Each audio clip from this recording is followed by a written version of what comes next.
देश में corona virus के नए मामलों की संख्या बढ़कर 1047 हो गई है और नए वेरिएंट भी आ गए हैं और नए वेरिएंट 4 हैं। ये 4 कौन से नए वेरिएंट है, कितने खतरनाक है, जानते हैं सब कुछ इस वीडियो में। सबसे ज्यादा 430 एक्टिव केस केरल में है, महाराष्ट्र में 208, दिल्ली में 104 और गुजरात में 83 केस है। कर्नाटक में 80 केसों में से 73 बेंगलुरु में है। तो कोरोना की रफ्तार अब देश में धीरे धीरे बढ़ती चली जा रही है। सबसे ज्यादा महाराष्ट्र, राजस्थान, पश्चिम बंगाल, कर्नाटक और मध्य प्रदेश में केसेस सामने आए हैं। कुल 11 मरीजों की यहाँ पर इन सबको मिलाकर 11 मरीजों की मौत हो चुकी है। इनमें से 9 की मौत एक हफ्ते के अंदर हुई है। कोरोना से सबसे ज्यादा 5 मौतें महाराष्ट्र में हुई। ठाणे में सोमवार को एक महिला की मौत हो गई। ऐसे में अंदाजा लगाया जा रहा है कि अब आने वाले दिनों में आखिर अगर कोरोना फैलता है तो किस हद तक फैलेगा। स्वास्थ्य और परिवार कल्याण मंत्रालय के मुताबिक पिछले एक हफ्ते में 787 नए मरीज दर्ज किए गए।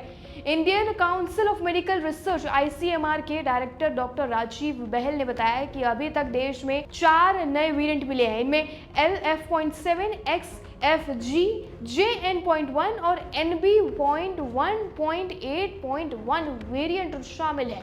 तो अब सवाल ये है कि क्या ये वेरिएंट खतरनाक है। जानते हैं इसका जवाब डॉक्टर से कि ये कितना खतरनाक है, क्या आपको इससे डरने की ज़रूरत है। सुनिए। मैं आज बहुत बड़ी बात रखा हूँ आपके सामने। ये वायरस मामूली है और मौत भी मामूली है। मौत तो अंतिम सच है ना, वो एंड में आने वाली है, लेकिन मौत ज़िंदगी के बाद में आती है ना, ज़िंदगी के बीच में नहीं आती, पहले नहीं आती। तो ऐसे डर डर के बैठोगे तो क्या करोगे।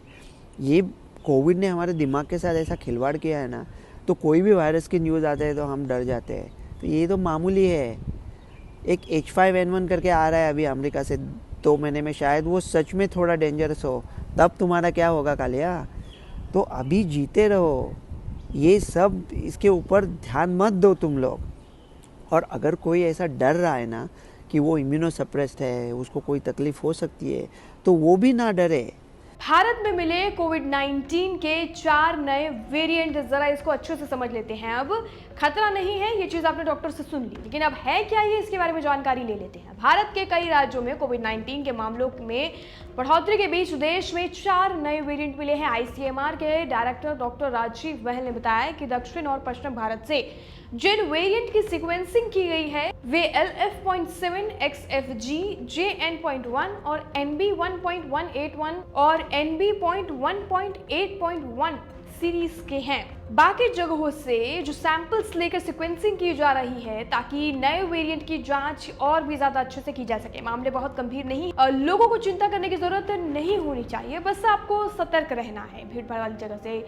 और इन जगहों पे मास्क लें, सैनिटाइजर यूज करें। अगर आप बहुत ज्यादा आपकी इम्यूनिटी कमजोर है या फिर आप पहले से आपको कुछ बीमारी है तो आप सतर्कता बरत सकते हैं, वरना कोई दिक्कत वाली बात नहीं है। जैसा कि डॉक्टर ने बोला, WHO ने भी इन्हें चिंताजनक नहीं माना है। हालांकि निगरानी में रखे गए वेरिएंट के रूप में कैटेगराइज किया गया है। चीन सहित एशिया के दूसरे देशों में कोविड के बढ़ते मामलों में यही वेरिएंट दिखाई दे रहे हैं और बाकी कुछ नहीं।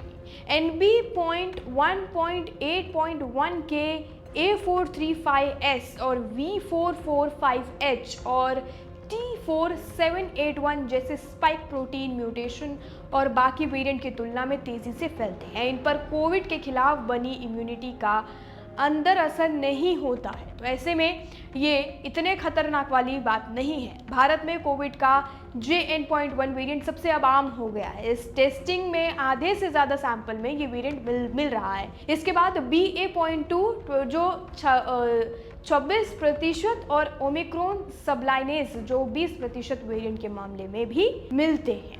तो अब ऐसे में ये है कि आने वाले दिनों में अगर कोरोना फैलता है तो इतनी चिंता वाली बात नहीं है। तो जिनका इम्यून सिस्टम कमज़ोर है, यानी कि जो पहले से किसी बीमारी से ग्रसित है या उनको कोई पहले से प्रॉब्लम है सांस की, लंग्स की या फिर कोई किसी भी चीज़ के प्रकार की बीमारी जिससे उनका इम्यूनिटी लो हो रहा है, उन्हें ज़्यादा परेशानी हो रही है, तो उन्हें सतर्कता बरतने की ज़रूरत है। लेकिन अगर आप पहले से ठीक हैं, आपको कोई बीमारी, आपकी कोई हिस्ट्री बीमारी की नहीं है, तो आपको चिंता करने की कोई ज़रूरत नहीं है, ये आपको इफेक्ट नहीं करेगा। खाने पीने पर ध्यान दीजिए, अपनी डाइट को दुरुस्त रखिए, बस इसमें यही काम आने वाला है। अपने खाने पीने के डाइट को लेकर आप ध्यान दीजिए। फिलहाल के लिए आज की वीडियो में इतना ही, इस खबर में इतना ही। बाकी जानकारी के लिए और अपडेट के लिए, देश दुनिया से जुड़ी सभी खबरों के लिए जुड़े रहिए और देखते रहिए लोकमत हिंदी।